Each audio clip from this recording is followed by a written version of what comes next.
যিশু জীবিত পুনরুত্থিত গাও জয় গীত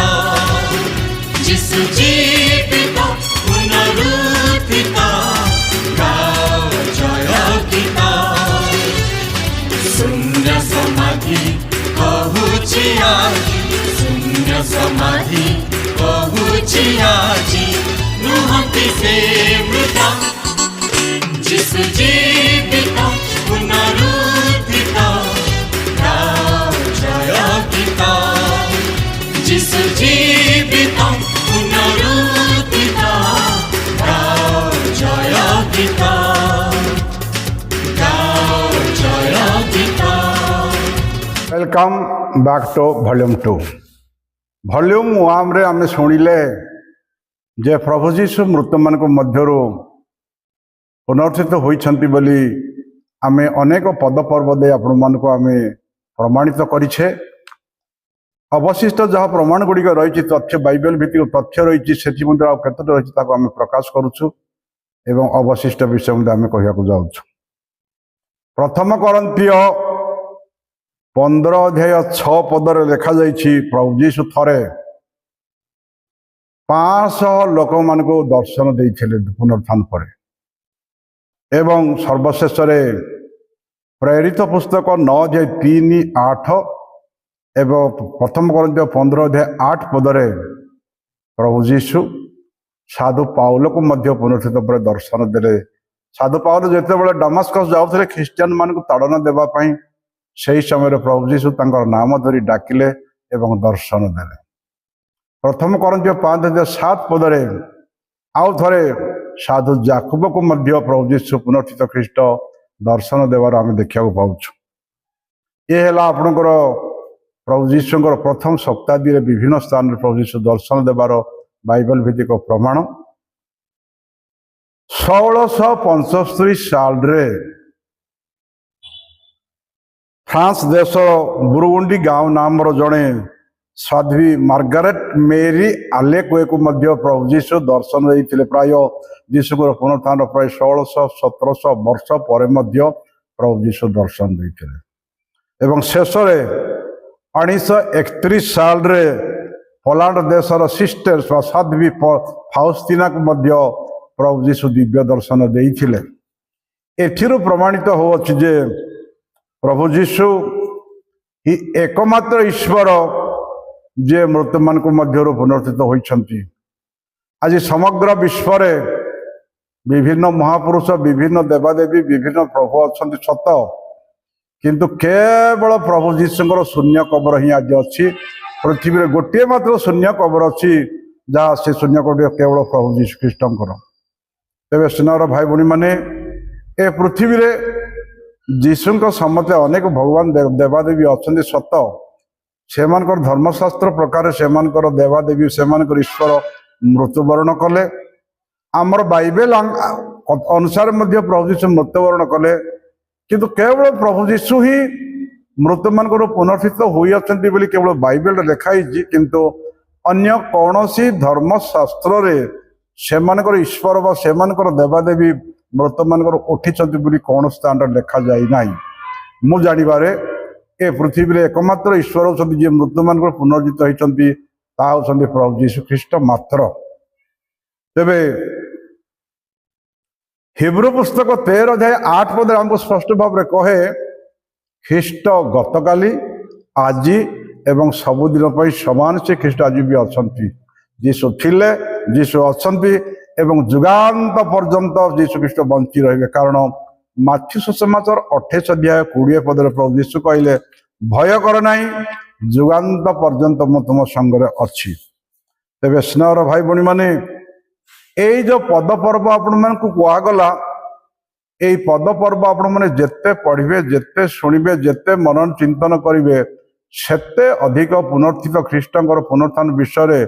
आपण मानकर विश्वास सुदृढ़ हेबो एवं से द्वारा ही आम परित्राण पाइबा बोली आपण रोमियो 10 अध्याय 9 पदर स्पष्ट भाव में लिखा जाइए। तेरे स्नेहर भाई भौणी माने तेणु लिखा जाइए रोमियो 8:11 पदरे जो पवित्र आत्मा प्रभु जीशु मृत्यु मान मधुर पुनर्थित कराइले সেই পবিତ୍ର ଆତ୍ମା ଯଦି ଆମଠାରେ ଅଛନ୍ତି সেই ପବିତ୍ର ଆତ୍ମା ଆମକୁ ମଧ୍ୟ ଦିନେ ପୁନର୍ଜିତ କରିବେ ବୋଲି ଧର୍ମଶାସ୍ତ୍ର ଲେଖା ରହିଛି। ତେଣୁ ତ ପ୍ରଭୁ ଯୀଶୁ କହିଲେ ଜନ୍ ସୁସମାଚାର 11:25 ଏବଂ 26ରେ ମୁଁ ହିଁ ପୁନରୁତ୍ଥାନ ମୁଁ ହିଁ ଜୀବନ, ଯେ କେହି ମୋ ଠାରେ ବିଶ୍ୱାସ କରିବ ସେ ଯଦ୍ୟପି ମରିବ ତଥାପି ସବୁଦିନ ପାଇଁ ବଞ୍ଚି ରହିବ। ତେବେ ସ୍ନେହର ଭାଇ ଭଉଣୀମାନେ, ତେଣୁ ଜନ୍ ସୁସମାଚାର 11:43 ଏବଂ 44 ପଦରେ ପ୍ରଭୁ ଏ ପୃଥିବୀରେ ଜୀବିତ ଥିବା ଅବସ୍ଥାରେ ହିଁ ମୃତ ଲାଜାରକୁ ମୃତ୍ୟୁ ଯୋଉ 4 ଦିନ ପୂର୍ବରୁ ଯୋଉ ଲାଜାର ମରି ଯାଇଥିଲେ ସମାଧି ହେଇଥିଲେ ମୃତର 4 ଦିନ ପରେ କବରରୁ ପ୍ରଭୁ ଯୀଶୁ ପୁନରୁତ୍ଥାନ କରିଥିଲେ। ତେବେ ଖାଲି ସେତିକି ନୁହଁ ସ୍ନେହର ଭାଇ ଭଉଣୀମାନେ, ଆମେ ମାଥ୍ୟୁ ସୁସମାଚାର 27:52 ଏବଂ 53ରେ ଆମେ ଦେଖୁଛୁ ପ୍ରଭୁ ଯୀଶୁ କାଲବାରୀ କ୍ରୁସରେ ମୃତ୍ୟୁବରଣ କରୁ କରୁ ଭୂମିକମ୍ପ ହେଲା ଏବଂ ପ୍ରଭୁ ଯୀଶୁ ପୁନରୁତ୍ଥାନ ହଉ ହଉ ଯେଉଁମାନେ ବହୁତ ଆଗରୁ କବର ସ୍ଥାନରେ ଥିଲେ କବର ପାଇଥିଲେ କବର ଖୋଲିଗଲା ଏବଂ ଅନେକ ପୁଣ୍ୟ ବ୍ୟକ୍ତି ମାନେ ଭକ୍ତମାନେ ପୁନର୍ଜିତ ହେଲେ ସମାଧିରୁ ଉଠି ଆସିଲେ ଏବଂ ସେମାନଙ୍କୁ ଜେରୁସାଲେମ ସହରରେ ବୁଲାବୁଲି କରିବାଟା ଅନେକ ଲୋକ ଦର୍ଶନ ପାଇଛନ୍ତି ଦେଖିଛନ୍ତି। ତେବେ ଆଜିର ପ୍ରଶ୍ନ ହେଲା, ଯଦି ପ୍ରଭୁ ଯୀଶୁ ତାଙ୍କର ନମ୍ର ଏବଂ ଆଜ୍ଞାବହ ଦ୍ୱାରା ଆଦାମ ଏବା ହରେଇଥିବା ଅମର ଜୀବନକୁ ଫେରାଇ ଆଣିପାରିଲେ, ତାହେଲେ ଆମେ ଆମର ନମ୍ର ଏବଂ ଆଜ୍ଞାବହ ଦ୍ୱାରା ଆମ ଜୀବନରେ ହରେଇଥିବା ଶାନ୍ତି, ଆନନ୍ଦ, ଉତ୍ତମ ସ୍ୱାସ୍ଥ୍ୟ, ଈଶ୍ୱରଙ୍କର ସାନ୍ନିଧ୍ୟ, ଈଶ୍ୱରଙ୍କର ଅଭିଷେକ ଆଦିକୁ ଆମେ ଫେରି ପାଇବାଟା ସମ୍ଭବ ହବ କି ନାହିଁ? ହଁ ହବ। କାରଣ ଅନେକ ଉଦାହରଣ ରହିଛି ଯେଉଁମାନେ ହରେଇଥିବା ଅନେକ ଜିନିଷ ଫେରି ପାଇଛନ୍ତି କେବଳ ଆଜ୍ଞାବହ ଦ୍ୱାରା, କେବଳ ନମ୍ର ଦ୍ୱାରା। ତନ୍ମଧ୍ୟରୁ ଆମେ କେତେଟା ଉଦାହରଣ ଦେବା, ଆପଣମାନେ ଭଲ ଭାବରେ ଟିକେ ନିରୀକ୍ଷଣ କରି ଦେଖନ୍ତୁ। ଜନ୍ ସୁସମାଚାର 9:1-7 ଆମେ ଦେଖିବା, ଜଣେ ଜନ୍ମ ଅନ୍ଧ ଯୀଶୁଙ୍କୁ ସାକ୍ଷାତ କଲେ। ଶିଷ୍ୟମାନେ ପଚାରିଲେ, ଗୁରୁ ଏ ଜନ୍ମ ଅନ୍ଧ, ଏ ଅନ୍ଧର ପାପ ଯୋଗୁଁ ସେ ଅନ୍ଧ ହେଲା ନା ତାଙ୍କର ବାପା ମାଙ୍କର ପାପ ଯୋଗୁଁ ସେ ଅନ୍ଧ ହେଲା? ପ୍ରଭୁ ଯୀଶୁ ଉତ୍ତର କଲେ, ତାଙ୍କର ବାପା ମାର ପାପ ଯୋଗୁଁ ନୁହଁ କିମ୍ବା ଏ ବ୍ୟକ୍ତିର ପାପ ଯୋଗୁଁ ଏ ଅନ୍ଧ ହୋଇନାହିଁ। ପ୍ରଭୁ ଯେପରି ମହିମାନିତ ହେବ ସେଥିପାଇଁ ତାକୁ ଅନ୍ଧ କରାଯାଇଛି। ଏବଂ ପ୍ରଭୁ ଯୀଶୁ ମାଟି ଟିକେ ଆଣିଲେ, ମାଟିରେ ଛେପ ପକେ କାଦୁଅ କଲେ, କାଦୁଅ କରି ତାର ଆଖି ଅନ୍ଧର ଆଖିରେ ଲେପନ କରିଦେଲେ ଏବଂ ତାକୁ କହିଲେ, ତୁ ବିଶ୍ୱାସ କରୁଛୁ କି ମୁଁ ବିଶ୍ୱସ୍ତ କରିପାରିବି? ସେ କହିଲା, ହଁ ବିଶ୍ୱାସ କରୁଛି। ଯାଅ ସିଲୋମ ପୋଖରୀରେ ତୁମର ଆଖି ଧୋଇ ହେଇକି ଆସ। ସେ ଅନ୍ଧ ଦରାଣ୍ଡି ହେଇଗଲେ, ସିଲୋମ ପୋଖରୀ ଗଲେ ଏବଂ ପାଣିରେ ଧୋଇ ଦେଲେ। ଧୋଇ ହଉ ହଉ ସେ ବ୍ୟକ୍ତି ହରେଇ ବସିଥିବା ତାଙ୍କର ଦର୍ଶନ ବା ତାଙ୍କର ଦୃଷ୍ଟି ଶକ୍ତି ଫେରି ପାଇଲେ। ହାଲେଲୁୟା। ତେବେ ସ୍ନେହର ଭାଇ ଭଉଣୀମାନେ, ସେ ଅନ୍ଧ ବ୍ୟକ୍ତିଟି ବହୁତ ଦିନ ଆଗରୁ ଜନ୍ମର ତାର ଦୃଷ୍ଟି ଶକ୍ତି ହରେଇଥିଲା, କିନ୍ତୁ ପ୍ରଭୁ ଯୀଶୁଙ୍କର ଆଜ୍ଞାବହ ହେଇ ଯେତେବେଳେ ଯାଇକି ପାଣିରେ ଧୋଇ ହେଲା ସାଙ୍ଗେ ସାଙ୍ଗେ ତାର ଦୃଷ୍ଟି ଶକ୍ତି ଫେରି ପାଇଲା ଏବଂ ସେ ପ୍ରଭୁ ତାଙ୍କ ଜୀବନରେ ଅତି ଆନନ୍ଦିତ ହେଲେ। ଠିକ ସେଇଭଳି ଆମେ ଆସନ୍ତୁ ପୁରାତନ ବାଇବେଲରୁ ମଧ୍ୟ ଗୋଟେ ଦୃଷ୍ଟାନ୍ତ ଦେଖିବା। ପ୍ରଥମ ରାଜାବଳୀ 1:14। ସିରିଆର ଆର୍ମି କମାଣ୍ଡର ନାମନ ରାଜାଙ୍କ ପରେ ପରେ ସବୁଠାରୁ ଅତି ବଳିଷ୍ଠ ବ୍ୟକ୍ତି ଥିଲେ ବା ପରାକ୍ରମୀ ବ୍ୟକ୍ତି ଥିଲେ ବା ଇନଫ୍ଲୁଏନ୍ସ ଲୋକ ଥିଲେ, କିନ୍ତୁ ସେ ନାମନ ଦକ୍ଷ ଲୋକ ଥିଲେ ସତ, କିନ୍ତୁ ତାଙ୍କର ଦେହ ସାରା ଧଳାଇ କୁଷ୍ଠ ବେମାର ହେଇଗଲା ଏବଂ ତାଙ୍କ ଘରେ ଯୋଉ ଇସ୍ରାଏଲର ଜଣେ ଜିହୁଦୀ ଝିଅ ଦାସୀ ଭାବରେ କାମ କରୁଥିଲେ, ସେ ଝିଅଟି କହିଲେ, ଆଜ୍ଞା ଆମର ଇସ୍ରାଏଲ ଦେଶରେ ଏଲାଇସା ଭାବବାଦୀ ଅଛନ୍ତି, ଯଦି ଆପଣ ତାଙ୍କ ପାଖକୁ ଯିବେ ସେ ନିଶ୍ଚିତ ସୁସ୍ଥ କରିବେ। ତେଣୁ ସେ ଦାସୀର କଥାରେ ବିଶ୍ୱାସ କରି ସେ ତାଙ୍କର ଓଟ ଘୋଡ଼ା ସବୁ ଧରି ଦଳବଳ ହୋଇ ସଜବାଜ ହୋଇ ସୁନା ବିଭିନ୍ନ ପ୍ରକାର ଗିଫ୍ଟ ଧରି ସେ ଏଲାଇସା ଭାବବାଦୀ ପାଖକୁ ଗଲେ। ଏଲାଇସା ଭାବବାଦୀ ପାଖରେ ଯାଇ ତାଙ୍କର ଘରର ସାମ୍ନାରେ ଠିଆ ହେଲେ ଏବଂ ଖବର ଦିଆଗଲା ଯେ ସିରିଆର ଆର୍ମି କମାଣ୍ଡର ନାମନ ଆସିଛନ୍ତି ଚିଠି ଧରି ଏବଂ ସେତେବେଳେ ତାଙ୍କୁ ଖବର ଦିଆଗଲା ଏଲାଇସା ଘରେ ପ୍ରାର୍ଥନା କରୁଥିଲେ। ଏଲାଇସା ଉଠିଲେ ନାହିଁ କିମ୍ବା ନାମନକୁ ଦେଖିବା ପାଇଁ ଗଲେ ନାହିଁ କି ତାଙ୍କ ହାତ ସଫଳ କରି ପ୍ରାର୍ଥନା କରିଦେଲେ ନାହିଁ, କିନ୍ତୁ ଖାଲି ଖବର ଦେଲେ ଯେ ନାମନକୁ କହିଦିଅ ସେ ଯାଇ ଜର୍ଦାନ ନଦୀରେ 7 ଥର ବୁଡ଼ି ଆସୁ। এই কথা শুনি নামন বিরক্ত হলে রাগিগলে এবং কহিলে, কোণ আম দেশের নদী না যে মু এটি গাধেবা আসি, রাগি তমে কি ফেরি যাওয়া এবং সেতবে সেই দাসী কহিলে, प्रभु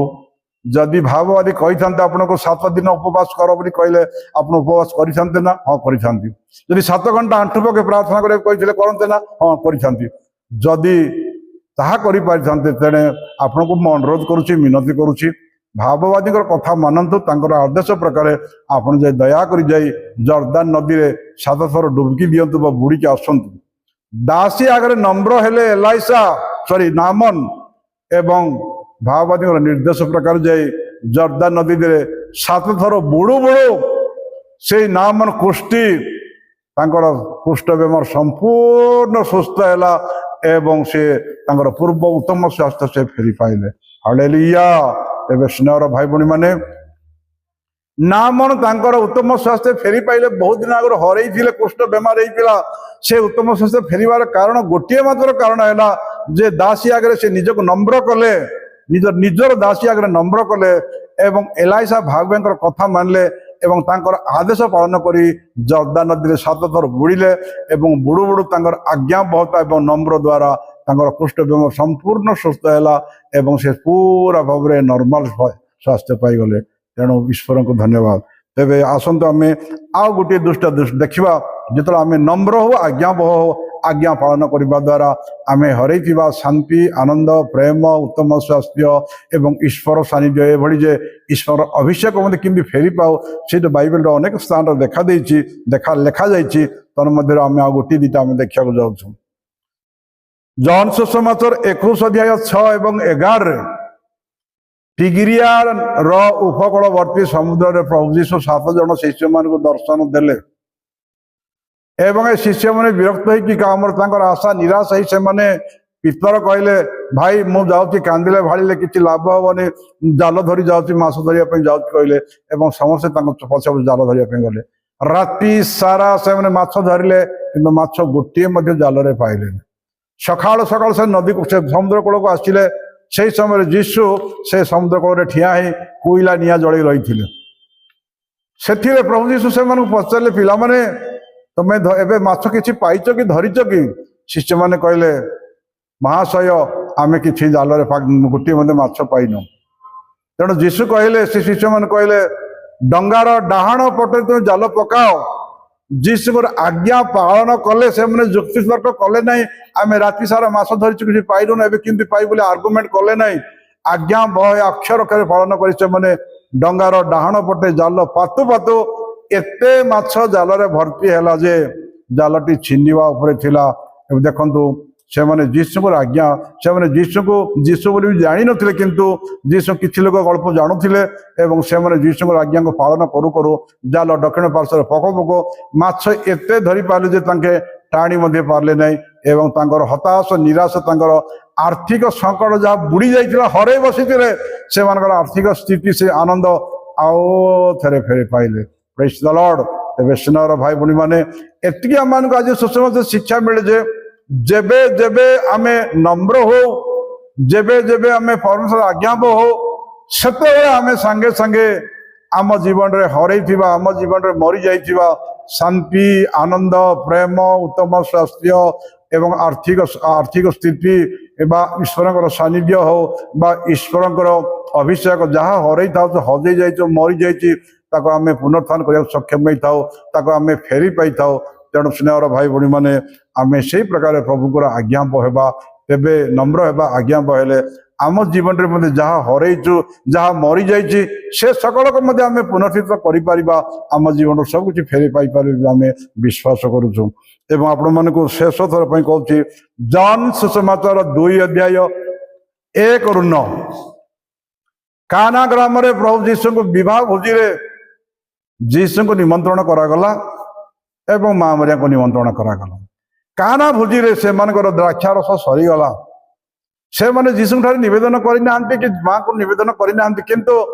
माँ से मानकर पेटर दुख से हृदय वेदना बुझी पारे जापारे से द्राक्षा रस सरीगला से लज्जा अपमान पाइबा जाऊँ असम्मान जाऊँगी माँ मारिया सांगे सांगे गले जीशु कहले पुअरे से मानकर द्राक्षा रस सरी जाइए जीशु कहले माँ से तमर मोर आम कौन कर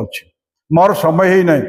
किंतु जीशु से माँ मारिया कहले से जहाँ कहे ताहा कर बोली परिचारक मान को निर्देश देले एवं परिचारक मान को जीशु कहले ये जो 6टा पत्थर माठिया अच्छी ए पत्थर माठिया भर्ती कर से मैंने आर्गुमेंट कले ना आम कहीं भर्ती करूँ आम पानी सर्ट ना कहले ना आम पानी आनी कौन करूँ आमको द्राक्षारस अभाव अच्छी द्राक्षारस दियो कहले ना कौन सी जुक्ति तर्क कले ना सन्देह कले ना से मैंने आखि मुझी अक्षर अक्षर आज्ञा पालन कले एवं से 6टी बड़ पत्थर पानी भर्ती करू करू प्रभु जीशु मिराकुलसली आशीर्वाद कले एवं से सब पानी द्राक्षारस परिणत है से माने जो माने जो लाज अपमान मान महत हरैवा जाऊे से मान महत से माने फेरी पाइले केवल आज्ञाबहता एवं नम्र द्वारा तेज स्नेहर भाई भणी मैंने आज आम पुनरुत्थान पर्व विषय आम प्रभु पुनरुत्थान विषय आम शुणिले प्रभु जीशुर पुनरुत्थान असली अर्थ है आदाम एबा आज्ञा लंघन करी जो अमर जीवन हरई प्रभु जीशु नम्र एवं आज्ञाबहता द्वारा से अमर जीवन को फेरे आनिबा विषय असली ताहा असली आपणकर पुनरुत्थान असली अर्थ तेज स्नेहर भाई भणी मैंने प्रभु जीशु पुनरुत्थान आम शिखा कौन ये पुनरुत्थान आम जब विश्वास कले ही आम परित्राण पाइबा बोली आपमर रोमियो 10:9 लिखा जाइए कारण से स्थान लिखा जाइए जदि तुमे जीशु को ख्रीष्ट बोली मुखरे घोषणा करिबो एवं परमेश्वर जीशु को मृत मान मध्य पुनर्जीवित कर विश्वास करिबो तेबे तुम्हें तुम्हें अनंत जीवन बा परित्राण पाइबो स्नेहर भाई भणी माने यही पद पर्व जिते आम जिते अधिक आम प्रभु जीशुर पुनरुत्थान विषय जो पद पर्व आम जिते पढ़ा जिते शुणा जिते मनन करवा जिते चिंतन करवा सेते आमर पुनरुत्थान पर आमर विश्वास सुदृढ़ हेबो एवं आम परित्राण पाइबा संगे संगे आमर जो आम जीवन रे